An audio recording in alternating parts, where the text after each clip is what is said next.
Apa yang membawa seorang Bang Kim tuh berada di negara ini, di Indonesia? Orang Indonesia sangat fleksibel, lembut, ya ramah. Kalau orang Korea kaku dan ya tegang, ya dan ketat, ya, dan cepat-cepat. Jalannya cepat ya Bang? Dia jalannya cepat. Kalau orang Indonesia nyebrang jalan tol pun juga pelan-pelan, tapi kalau orang Korea jalan biasa pun juga nyebrangnya lari begitu. Kalau memang yang rakyat suka warna kuning, yang itu partainya Golkar, ya berarti saya juga ya harus ikutin kesukaan mayoritas begitu. Ya itulah saya pilih Partai Golkar. Panjang sekali sejarahnya Partai Golkar.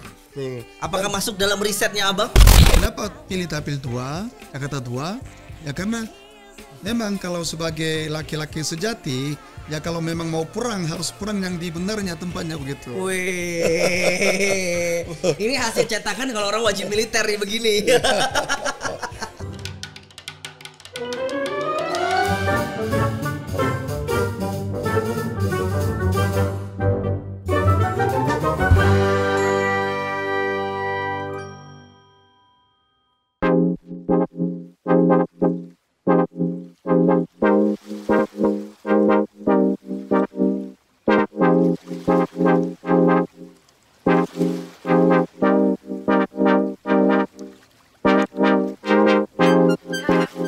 Halo Besti Ngompol, selamat datang kembali di Ngomong Politik, di mana semua orang kita kasih kesempatan untuk ngomong soal politik bareng gua Rozi Effendi. Nah, luar biasa hari ini karena kita kedatangan seorang tamu ya, yang kemarin sempat meramai di jagat dunia maya ya, sempat viral gitu ya.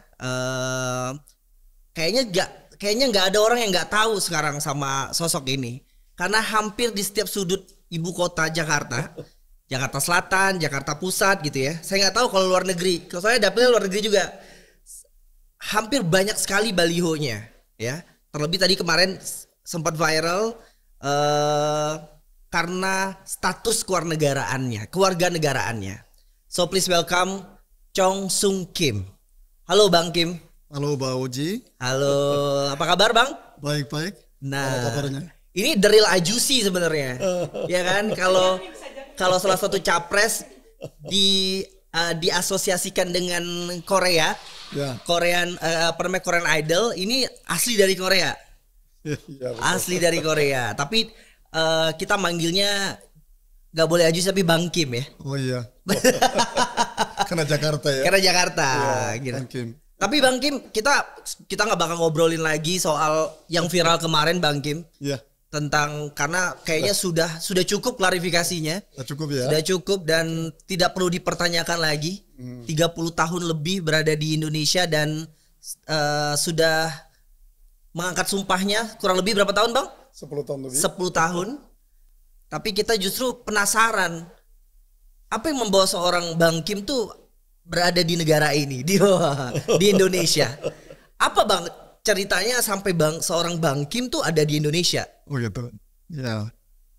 Ya saya habis tugas Wamil. Tapi Wamilnya saya mulai lewat Perwira. Ya. Oh di Korea. Di Korea. Oke. Saya dulu tugas di perbatasan Korea Selatan sama Utara. Habis tugas itu saya mau jadi businessman. Jadi businessman. Ya. Saya kenal dengan Indonesia. Saya ingin mau datang Indonesia. Oke. Jadi waktu saya SMP, saya ada cita-cita. Saya baru cerita pertama kali di podcast di sini ya. Ya. Gitu. Ada cita-cita SMP. Saya ingin mau coba ke luar negeri. Itu kapan? Saat itu saya tulis tahun 1992. Ya. Hitungan saya dari SMP karena habis kuliah dan lain-lain, terus Wamil dan lain-lain, kira-kira mungkin 92. Ternyata betul. Saya tahun 92 bulan September, Ya. saya datang ke Indonesia. Datang Indonesia tujuannya adalah rencana mau investasi. Jadi saya ingin mau tahu Indonesia. Itu saja. Bang, kenapa harus Indonesia, Bang? Oh, karena saat itu saya habis hamil, saya lagi seleksi. Seleksi. Ya, rencana mau investasi kemana dan bidang apa begitu. Kebetulan saya masuk sebuah perusahaan. Perusahaan itu punya proyeknya ada di Jakarta, Indonesia. Oh, ini kayak jodoh ya bang? Ya, jodoh atau takdir dari Tuhan. Takdir dari Tuhan. Ya, Sehingga akhirnya datang ke Indonesia. ke Indonesia.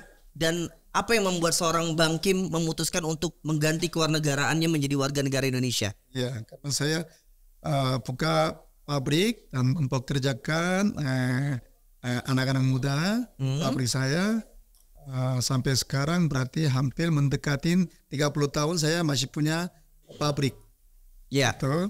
Dan ya sepanjang jalan hidup di Indonesia, saya merasa sudah jadi bagian Indonesia. Sudah menjadi bagian dari Indonesia. Karena memang saya suka kultur sosial, Culture sosial. ya, dan orang Indonesia. Kenapa? Karena memang orang Indonesia kan sangat baik dan ramah.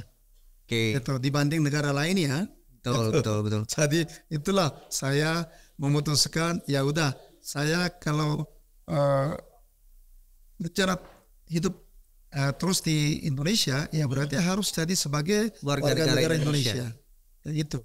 Kalau suka nonton K-drama gitu ya bang, suka nonton film-film Korea tuh, dan mungkin saya menemukan alasan kenapa orang-orang Indonesia suka sama film Korea karena kayaknya culture-nya begitu dekat gitu, hampir sama gitu orang Korea dengan orang Indonesia, gitu nggak bang? Enggak ya, ada perbedaan ya bang ya? Iya. Betul. Sangat berbeda. Sangat berbeda. Ya, orang Indonesia sangat fleksibel, lembut, ya, ramah. Kalau orang Korea kaku dan ya tegang, ya, dan ketat, ya, dan cepat-cepat. Jalannya cepat ya bang? Ya, jalannya cepat. Kalau orang Indonesia nyebrang jalan tol pun juga pelan-pelan, tapi kalau orang Korea jalan biasa pun juga nyebrangnya lari begitu. Kalau di Korea nggak ada istilah alon-alon asal kelakon soalnya, ya kan? Jadi kalau di Korea nggak ada istilah begitu, bang. Tapi apa yang dikerjakan abang di Indonesia sebenarnya? Profesi abang saat ini? Pertamanya saya businessman. Backgroundnya memang businessman ya bang? Iya. Kemudian saya karena mau mendalami Indonesia, saya lolos ujian Fakultas Hukum UI. Saya masuk ke Yellow jacket ini ternyata. Iya betul, warnanya sama ya. Iya benar. Jadi abang kuliah di Indonesia. Iya. Mengambil fakultas hukum. Oke, dan sekarang bekerja sebagai advokat. Betul. Jadi Bang Kim ini berkantor, ada kantornya di Gatot Subroto. Dia juga sebagai advokat. Betul, Lopomindo yang di Gatot Subroto. Bang, tapi saya penasaran bang. Orang kan ini basic dulu nih bang sebenarnya. Kalau di PKPU itu bang, syarat jadi caleg itu harus bisa membaca, berbahasa, mendengar dan menulis Indonesia. Oh iya. Sudah memenuhi belum bang standarnya? Oh sangat. Sangat ya bang. Ya, sumpah pun juga sama. Ya ujian advokatnya harus tertulis. Iya. Bukan hanya pilihan ganda, tapi harus ada tertulis juga ada. Iya betul. Esai juga ada ya bang. Betul. Selama yang kurikulum FAUI S1 sama S2 juga semuanya kan tertulis. Betul. Tapi gimana Oji pikir cukup? Iya. Udah lebih dari cukup. Bahkan ya beracara di Indonesia ya pakai bahasa Indonesia ya bang. Iya, saya harus membela klien saya di dalam persidangan depan majelis hakim. Ya itu harus berarti cukup bisa ya harusnya. Iya dong. Udah berarti. Jadi nggak perlu diragukan lagi lah.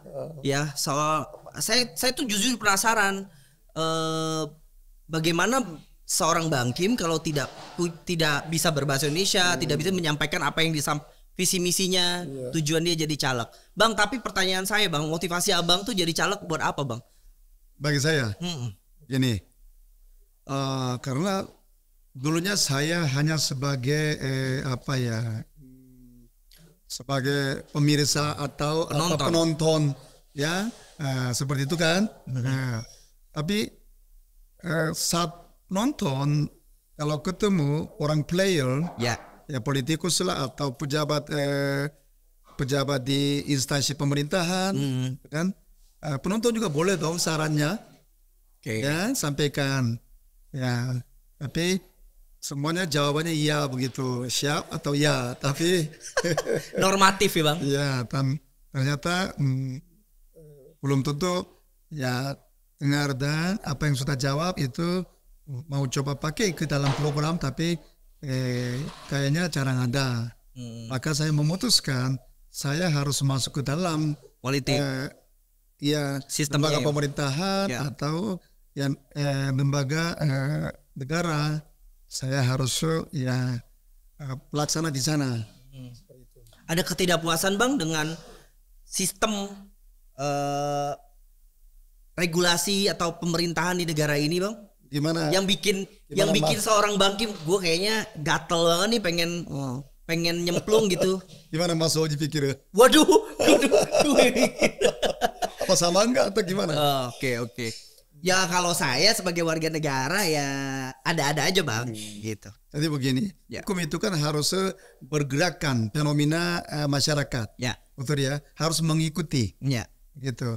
Tapi sekarang kita pakai hukum itu, ya contohnya KUHP atau KUHP itu siapa yang dulu bikinnya, dan tahun berapa, kan bisa pikir ya. Berarti seharusnya semestinya ada update-nya, dan harus yang ada pembaruannya begitu. Ada pembaruan. Nah, pembaruannya sampai sekarang kan tidak ada. Konon katanya itu produknya dari penjajah katanya gitu. Membaca juga sulit. Hukum acara perdata ya harus baca beberapa undang-undang yang kunonya kan begitu. Berarti jangankan yang pergerakan kehidupan masyarakat yang sekarang-sekarang, tapi yang nama pun juga sulit baca begitu. Nah, memang itu kan terjemahan, bukan tertulis dengan bahasa Indonesia. Betul. Terjemahan. Jadi itu diadaptasi ya bang. Betul. Berarti tergantung orang penerjemah atau membaca bisa banyak ada persoalan antara perbedaan makna dan yang pemahamannya begitu. Berarti harus perlu diciptakan dengan bahasa Indonesia. Betul. Artinya abang setuju dengan RUU KUHP yang lumayan viral kemarin ya bang? Yang daripada saya komen itu, saya harapannya ya, jadi ya kita itu kan tugas yang legislatif di DPR kan, harus semua sepakat dengan apa yang kita buat untuk bisa manfaat oleh masyarakat. Ya itu aja. Yang penting berpihak pada kepentingan masyarakat, gitu bang. Betul. Soal kendaraan politik bang, kenapa harus Golkar? Tadi bilang kan udah fakultas hukum aja udah warnanya kuning kan. Ya bukan. Jadi sebelum saya pilih partai, saya tanya banyak orang. Kalau Anda mau masuk politik, mau pilih partai apa, kan? Baik orang muda maupun muda tua begitu. Tapi kebanyakan jawabnya rekomendasinya Golkar. Kenapa? Mereka bilang Golkar itu partai yang sangat terbuka. Partai yang sangat terbuka. Ya, dan siapapun juga kader Golkar ada kemampuan bisa maju. Itu dibanding partai yang lain. Saat itu saya kan tidak tahu. Ya, tapi kebanyakan orang saran begitu. Dan ada juga bicara, saya sudah lahir aja udah lihat kuning karena orang tua saya zaman dulu cucu saya, kakek saya sudah kuning begitu. Jadi darah saya juga dari kecil udah kuning. Ya. Kalau memang ya rakyat suka warna kuning, yang itu partainya Golkar, ya berarti saya juga ya harus ikutin kesukaan mayoritas begitu. Ya itulah saya pilih partai Golkar. Jadi survei yang abang lakukan ke lapangan menunjukkan bahwa partai Golkar masih top awareness. Betul. Top of mind orang-orang kalau mau pilih partai. Betul. Karena kan sebenarnya bang kalau melihat historical yang panjang sekali sejarahnya partai Golkar. Betul. Apakah masuk dalam risetnya abang? Ya itu juga ada. Contoh sekarang coba 18 partai kan maju yang pemilu tahun 2024. Coba Golkar plus yang berapa partai itu yang kadernya dari Golkar? Bisa lihat kan? Betul. Hanya beberapa saja bukan, tapi sisanya semua Golkar dan keluar dari Golkar itu. Jadi abang bilang banyak sekali kader-kader Golkar mencetak kader-kader yang terbaik. Ya, seperti yang training center politikus begitu ya. Ikut bang, ikut dalam sekolah partainya. Enggak, Oh. maksudnya yang partai-partai sekarang banyak mantan kader Golkar, berarti Golkar itu ya cukup bagus begitu ya. Bang, ada panggilan buat abang caleg naturalisasi, keberatan nggak bang? Sama sekali tidak ya. Kenapa tadi saya bicarakan? Karena sudah cukup lama ya. Kalau sebagai orang asing hanya banyakannya ada kewajibannya. Iya. Ya, tapi diberikan haknya sedikit kalau sebagai orang asing. Tapi kalau udah jadi WNI, hak dan kewajibannya Banyak. seimbang begitu. Seimbang. Nah, Sama. seimbang kan jadi ya itulah. Dan kalau memang tetap mau hidup di tanah air ini, ya harus jadi WNI. Ya, jadi saya sama sekali nggak ada keberatan. Keberatan. Jadi tidak merasa bahwa tidak merasa karena abang bukan orang asli Indonesia terus kemudian disebut sebagai caleg naturalisasi untuk menjatuhkan dari lawan-lawan abang gitu. Enggak. Enggak ya bang ya. Ya itu aja. Karena dapil abang ini bang cukup menyeramkan. Sadarkah abang bahwa dapil Jakarta 2 yang sekarang tempat abang berkontestasi adalah dapil neraka? Ada istilah seperti itu. Oh, gitu. Dapilnya dapil neraka karena isinya tuh mega bintang bang. Ada beberapa petahana atau incumbent gitu ya yang sudah duduk di kursi Senayan. Ya, betul. Ada nama-nama terkenal, bahkan penyanyi terkenal gitu ya bang. Ya. Ada juga host terkenal yang suka hipnotis di mana-mana. Artisnya. Gitu. Ya. Tidak merasa terancam bang? Oh, sama sekali tidak. Kenapa? Saya yakin itu masing-masing kemampuannya beda. Oke. Dan pandangan dari ya rakyat beda. Jadi masing-masing segmennya pasti ada. Jadi saya pikir itu ya kita membangun budaya politik yang baik begitu. Tidak seragam. Contoh harus pejabat, mantan pejabat atau mantan apa, tentara atau mantan apa, kan enggak. Jadi harus sangat beragam. Ya. Jadi Dan semua punya kesempatan yang sama ya. ya rakyat itu ada pilihannya banyak begitu. Saya pikir itu sangat bagus begitu. Sangat bagus. Meskipun ya saya masih bertanya sih bang, kok seyakin itu gitu? Iya. Apa yang membuat seorang Chong Sung Kim yakin dengan satu, pilihannya untuk mencalonkan diri sebagai calon legislatif, kedua, mencalonkan diri di dapil yang begitu penuh dengan bintang-bintang ini bang? Ya. Yang pertanyaan pertama yang tadi saya sudah jawab ya. Ya betul. Nah, saya merasa sudah bagian dari Indonesia. Jadi berarti selama ini saya diberikan privilege dari negara Indonesia ini, saya juga harus melakukan sesuatu untuk bangsa Indonesia. Ya. Ya, itulah saya mencalonkan. Bukan hanya sebagai penonton, tapi saya juga harus coba pemain atau pelaksana di dalam organ negara atau organ pemerintahan. Ya. Gitu. Ya, itu pertama. Kedua adalah kenapa pilih dapil 2, Jakarta 2? Ya karena memang kalau sebagai laki-laki sejati, ya kalau memang mau perang harus perang yang di benarnya tempatnya begitu. Wih, ini hasil cetakan kalau orang wajib militer nih begini. Bukannya sih yang perang medannya yang enggak punya begitu ya. Saya harus yang sebagai laki-laki sejati ya kita harus yang tempat yang sasaran yang benarnya dan ya yang makin berat punya ya paling berat. Itulah di situ. Kalau di situ menang berarti kan ya pasti sudah terbukti ya rakyat sudah terima dan sudah suka. Jadi dibanding saya di daerah pencil di mana yang abang nggak tahu medannya seperti apa. Saya memang 31 tahun 4 bulan saya hidup di Jakarta dan ya kebanyakannya di dapil Jakarta 2 kan begitu. Jadi Ya itulah. Dan isu-isu yang dekat dan melekat dengan abang ada di dapil abang ini sekarang ya. Ya betul. Bang, abang ini di-endorse oleh Ridwan Kamil kemarin bang. Oh iya. Disebut juga merasa terhormat. Oh iya, saya sangat terima kasih kepada Kang Emil. Tuh minggu lalu kami ada yang sempatan bikin syuting iklan Golkar. Ya. Kami bertemu dan saya ucapkan terima kasih kepada Kang Emil. Dan di situ ada juga mantan wali kota Tangsel, Ibu Ailin juga ada. Ya, tadi kami bertiga bikin syuting juga. Dan saya sangat terima kasih kepada partai dan Kang Emil. Ya, saya langsung sampaikan saat itu. Dan beliau juga endorse juga. Bikin video dan rencana kami minta izin sama Kang Emil. Kalau sudah dapat Emil izin, akan kami juga naikin ke medsosnya begitu. Medsosnya begitu.